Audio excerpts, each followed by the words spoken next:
Hey, good morning, friends. It's the day before Thanksgiving, and I've got one of my make-ahead dishes. I always make my stuffing the day before. I'm going to make it for you today. It's pretty easy. Maybe a lot of you have a similar recipe that your mom passed down to you. We always use the cubed stuffing from the grocery store, but if you want to, you can just get some day-old bread and cube it up yourself or crumble it up. But I'm going to use today and I'm going to take the easy route. I like the herb seasoned stuffing. Some of you may like cornbread. That's fine too, whatever you prefer. I'm going to use turkey broth. This broth I canned last year. We need about 2 cups of turkey broth. I'm going to use an entire pound of pork sausage, and I like to use the sage seasoning because that goes so well with turkey. We're going to use a little garlic, of course, onion, chopped celery, parsley. I'm going to throw some leek in there because I have leek this year. I'm going to use a couple slices of bacon for a little extra flavor. I always use poultry seasoning, and I always use the fresh herbs as well. But I find if I just use the fresh herbs, it doesn't really give me that real depth of flavor. It gives me a nice bright flavor. But using the dried herbs, that gives me a little more depth of flavor. So I like to use both. But certainly you can use one or the other. Poultry seasoning is generally a mixture: thyme, sage, marjoram, rosemary, and nutmegs, a little bit of black pepper. Okay, so let's get started. The first thing we're going to do, I'm going to chop up my vegetables and then we'll be back. I bought this leek at the grocery store and I was very impressed, so I thought I'd show you. Normally when you buy leeks, you have to cut them in half. And these have kind of an oniony flavor. They're in the onion family, but they have a slightly different flavor profile. So if you have them on hand, it's nice to add it. And usually you'll slice these, and within these inner layers, you'll find sand sometimes. But this particular leek does not have any sand. So apparently they grew these hydroponically, but not leaving them in sand. So that's great. But you do have to check if you're using leeks. You want to check and make sure there's no sand within those layers. Okay, so I cut up about 2/3 of that bunch of parsley. Of course, removing the stems because nobody really wants to bite into a stem. I'm going to use the rest of this parsley to put inside the bird tomorrow when we cook it. And I want to give you the same advice with the celery as we did with the leeks. You want to make sure to wash your celery real well. I'm not going to use the whole stalk of celery. I'm going to save this base because I prefer to save this for a soup or a stew in the future. And I'm going to just use these stalks. We're going to cut them up, chop them rather coarsely because a little crunch is nice. And then I've already got the onion cut up and the leek. Here is the celery sliced up. We're going to use all these nice celery leaves too because they're very tasty, just like parsley, only a slightly different flavor profile. Alrighty, so I've snipped these herbs away from their roots. I'm going to rinse them real well. And we're going to chop these to add to the stuffing. This is sage. The big leaves are sage. The tiny leaves are thyme. And there's also rosemary in there. You just can't see it. Here's the rosemary. We've got rosemary, sage, and thyme. I'm going to chop these up. I think they're nice and clean, except for a few little spots here and there. And we're going to add this to the dressing. And you can find these herbs at the market. It's called roasting mix: rosemary, sage, and thyme. They usually have them at Thanksgiving and maybe at Christmas and New Year's as well. But I always look for it because you get the 3 different herbs for one price. It was only like $3. So well worth it. And I thought you might like to see how I prepare these herbs. I'm going to take the rosemary aside here. First I'm doing the sage. I'm taking each leaf, and if I get a little thyme with it, it doesn't matter. And that gives you a chance to look at each leaf. You know, this is a process. Gives you a chance to look at each leaf, make sure it's not dirty or rotten or anything like that, because you occasionally do get leaves that are not quite fresh. So I'm going to take these sage leaves and give them a little rough chop. And then you can get the stem out, because nobody wants to bite into a stem in their meal. Here's another sage. Just take the leaf. And these nice tender new leaves are really good. Okay, one more bunch of sage here. Get those leaves.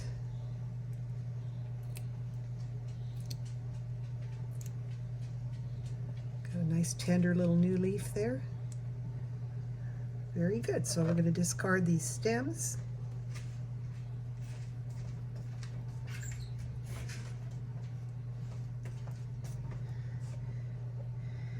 The thyme is not quite as fussy, but again, people don't really want the stem, so you can just slide your fingers to collect the leaves. If you get a little bit of stem on there, it doesn't matter, don't worry. So wow, I got really a lot of thyme here. And I don't have a lot of time to fool with it. Here we go, just sort of strip them off as best you can. This is sort of a tender branch because it's newly planted, I'm sure. Now, if you're going to put these in your bird, you can just stuff them into your bird just like this. But if you see any big stems in here that you don't really want to go into your dressing, you can just gently strip them. Well, that one went pretty nicely. And get as much as you want to have. I think sometimes a backward strip is better. There we go. But thyme is so delicious and it smells so good. If you get tired of stripping these, you can just throw them in just like they are. Let the diners pick out the stem. But I kind of don't like to give anybody anything to complain about at the holidays. Like, look at this in my stuffing. So I just take the time to kind of strip the leaves off.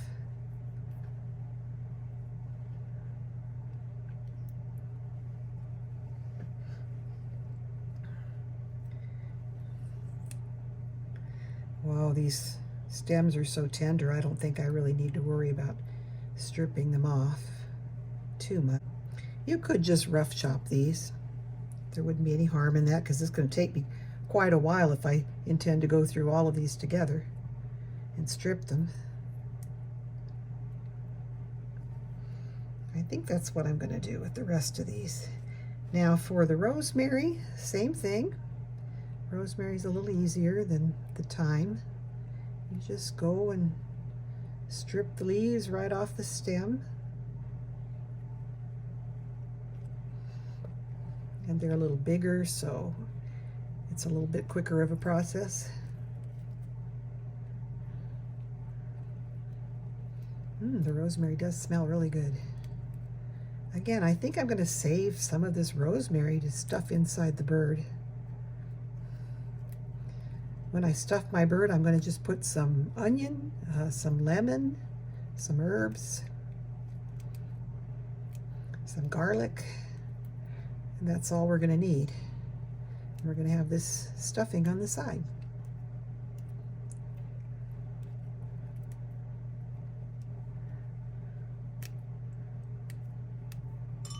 Again, fresh herbs are nice. They're not necessary. You can always just use the dried herbs that are already prepared, but they kind of give a little nice fresh flavor to the dressing. So I do like to include some fresh herbs whenever I can.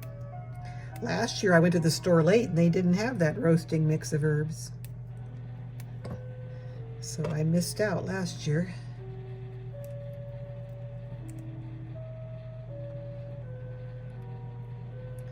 You're listening to my melody clock playing there.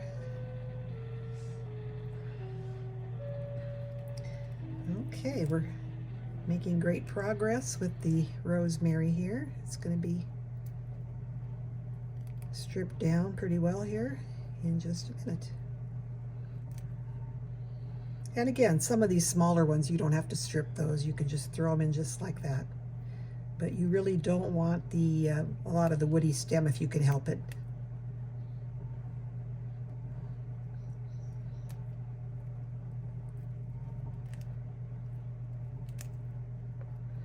And we're coming down to the end here.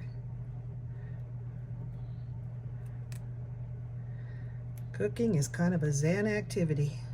You have to enjoy the process. If you don't enjoy it, let somebody else make the meal, because it'll just frustrate you to no end. Okay, so there's our rosemary and our sage and a little bit of thyme. And we're just going to give it a little bit of a rough chop here.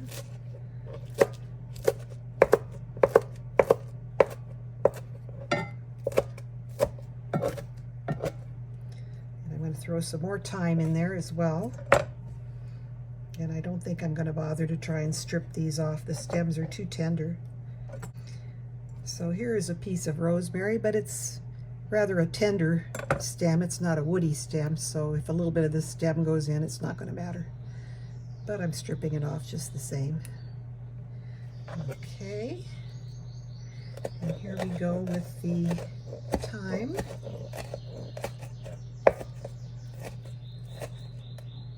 If you see any little bad leaves like that, I'm just removing those when I see them.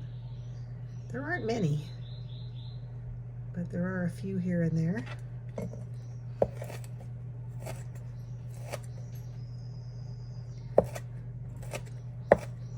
Okay, that looks pretty good. Ready to use.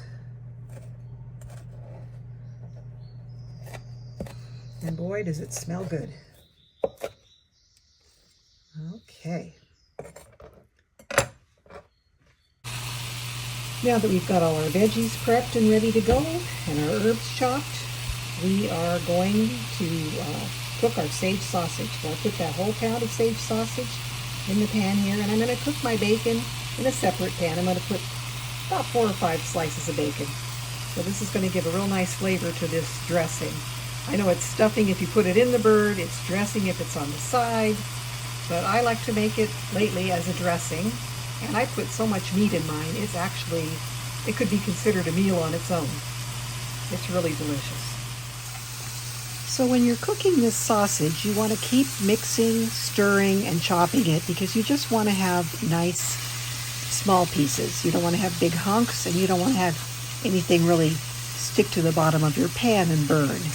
So I'm going to continue to just stir this, chop, let it cook. We're going to cook this till we don't really see any pink in it. We're going to cook it till it's basically finished.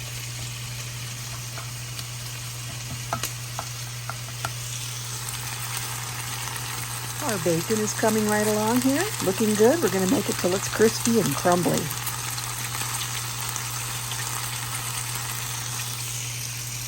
Keep stirring the sausage. You can see it's still pink. Just needs a little more time, maybe 2 or 3 more minutes, and it'll be all ready to go.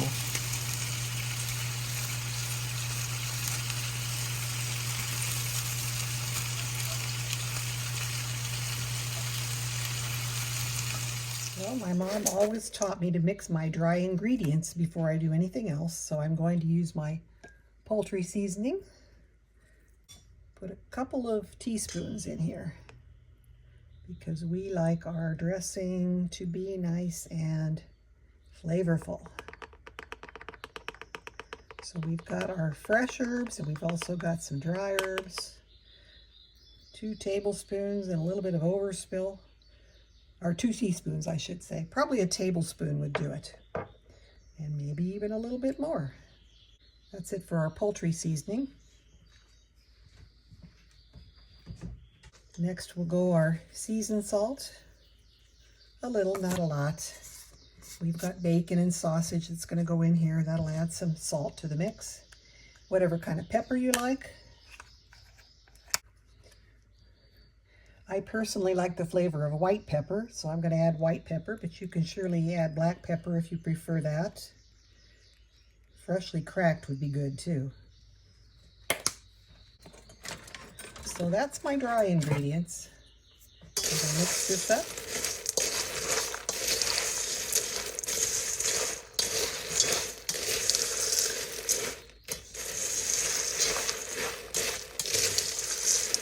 And then we're going to add everything else.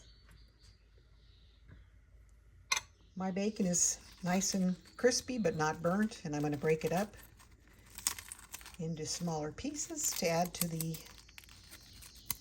sausage here, and then we'll end up putting this whole thing into our dressing mix.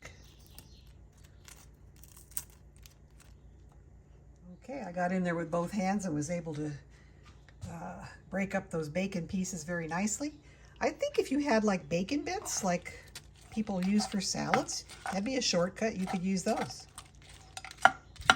But we made everything pretty much from scratch here, except for the bread. I did not bake my own bread. Okay, then we're going to put this into the breadcrumb mixture, because next I'm going to cook the vegetables in the pan that I had my sausage cooking in. So here goes the bacon and sausage.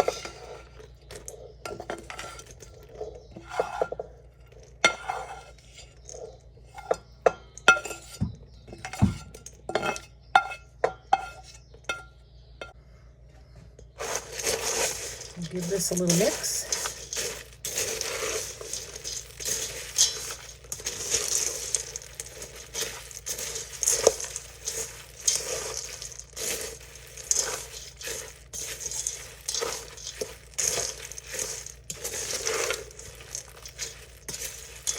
Starting to shape up.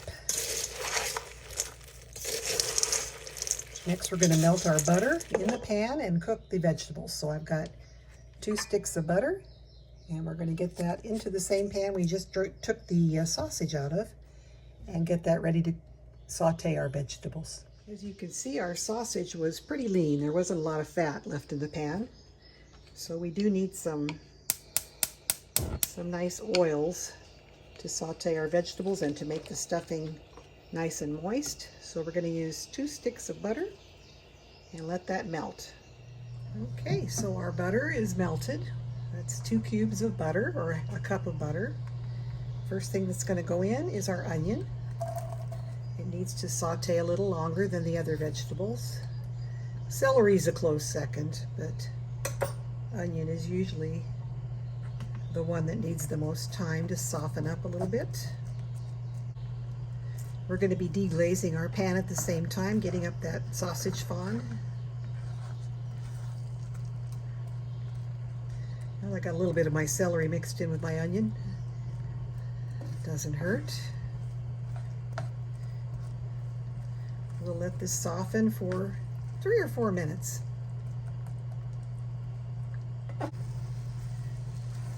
And we're just going to soften these onions for a few minutes. They're releasing some of their water. It'll evaporate. Doesn't take too long for them to soften up. And this helps to make them sweet too. The process of sauteing the onions here brings out the sweet flavor. And you can see we're getting up some fond from the pan. It's going to also contribute a great flavor. And once the butter starts to get a little bit brown, the onions start to look slightly caramelized, we're going to add our other veggies. I've got the celery, the leek, the shallot, all going in here.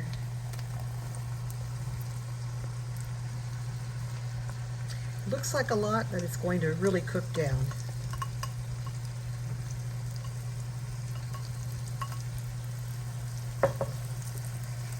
And again, we don't want to cook it too much, because it's kind of nice to have a little bit of that crunch factor in your dressing.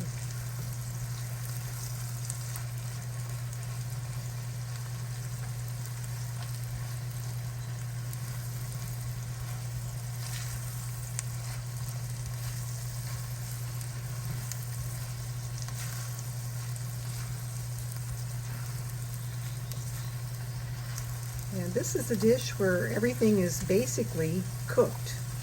I mean, you could just eat it the way it is when we throw it together, except for the eggs, of course. We're going to be putting eggs in here, and so you'll have to throw it into the oven to let the eggs cook.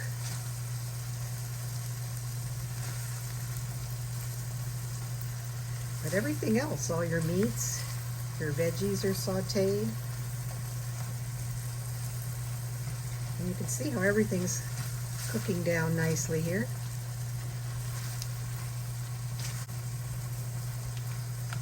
Now I've reserved the garlic because that's the most delicate of the veggies here. It's actually more of an herb, and you don't want to cook it, you don't want to throw it in there too soon. You'll kind of lose that aroma. It's very delicate, and the aroma kind of, if you can smell it in the air, you know it's not in your food, the flavor. So we're going to give the celery just another minute or two to soften a little more. Then we'll throw the garlic in, the rest of the herbs.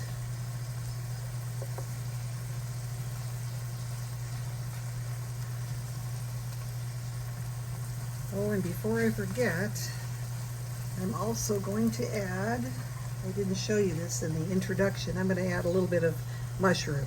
You don't have to, but I kind of like it. I'm chopping it really fine because some of the younger members of the family do not like mushroom. They don't like the texture of it, so I made it really fine so it'll kind of just disappear, and there'll be a flavor, but they won't really have a chance to say, ew, it's a mushroom. There won't be big pieces of mushroom. Okay.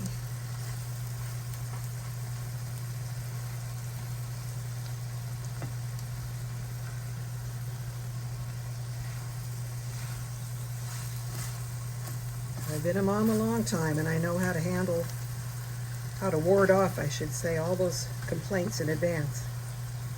Not liking this, that, or the other. Hey, chop it real fine. They'll never even know it's in there.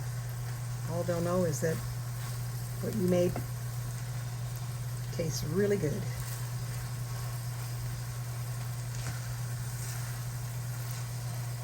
Everything's coming together very nicely.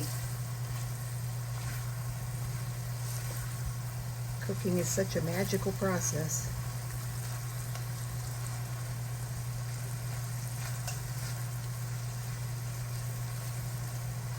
Well, I would say it's about time to start adding our garlic and herbs.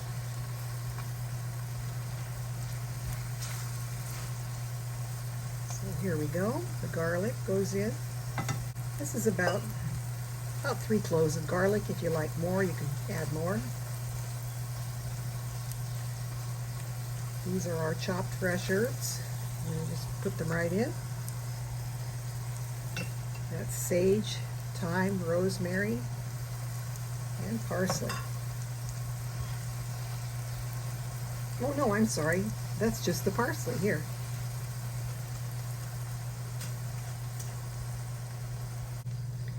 Here we have the sage, thyme, and rosemary.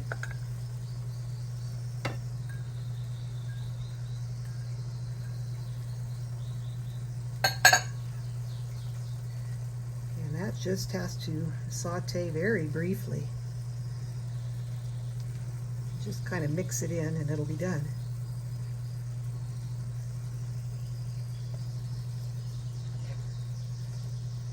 Again, we've got all those herbs nice and finely chopped, and if you see some stems, you know, you can just pull them out.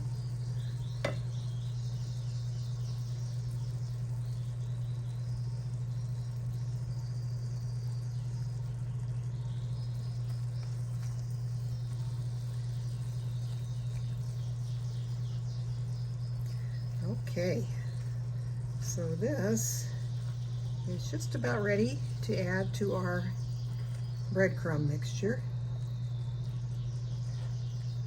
Smelling divine right about now. And in it shall go.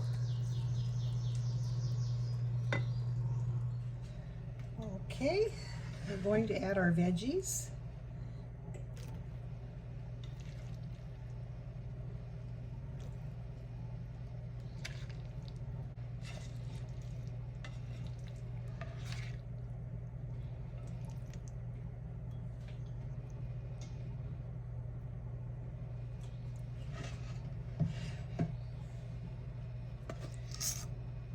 And of course, all that butter that they were cooked in.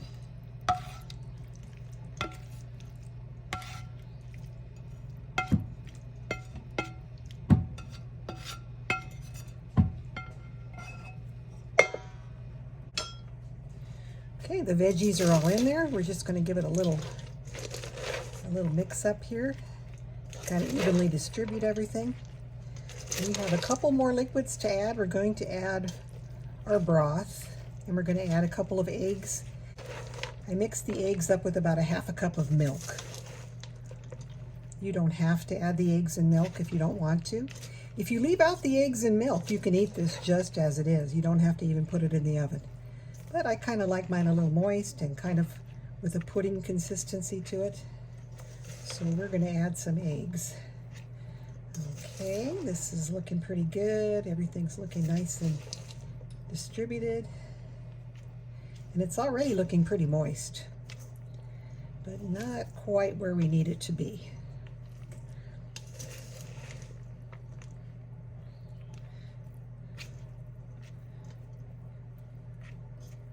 So it's a little warm. I don't want to add my eggs to it just yet. The eggs might start to cook, but I am going to add my turkey broth.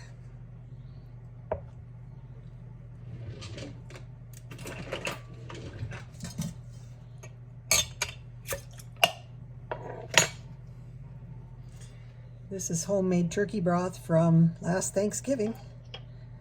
I always save the turkey carcass and make my own broth, and it's good to make gravy to put into your dressing. So there we go.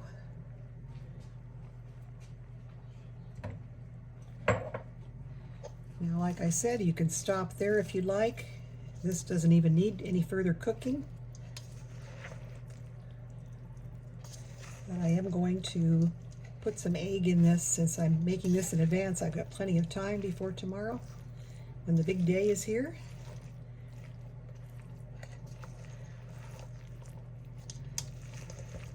Okay. Now I've mixed up a couple of eggs, about a half a cup of milk, blenderized it all real well, and that's going to go in. That really helps give this a nice rich texture and flavor.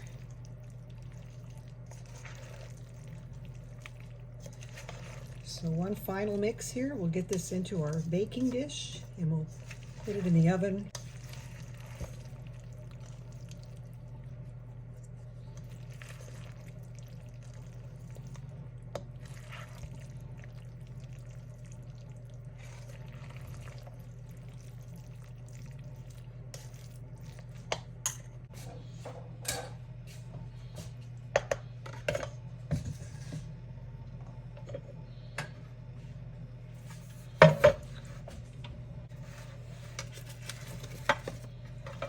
Okay, I've got my 13x9 baking dish. I've sprayed it with nonstick oil.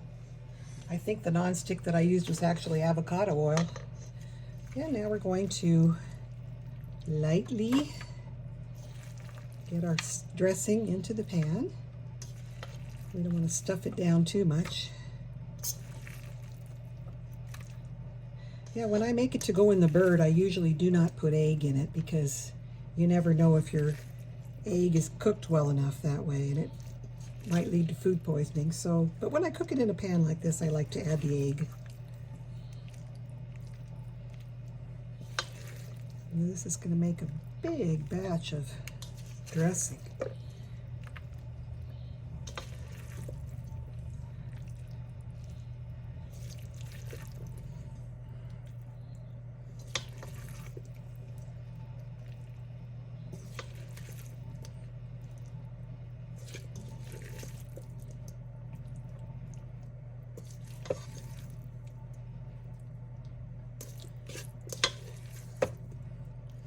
This is nice and soppy because of the egg and milk that we added primarily.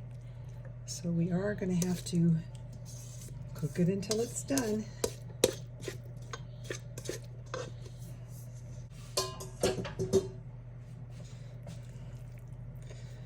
I'm going to do a little research while this is in the oven and see if you have a casserole like this, what you need to have it cooked for an internal temperature to have it considered to be done. Because I don't want to steer you wrong, so I'm going to do my research and I'll come back as soon as I find out.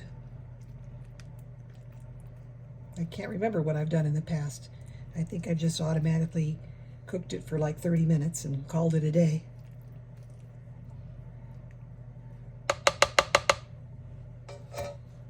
Into the oven it goes.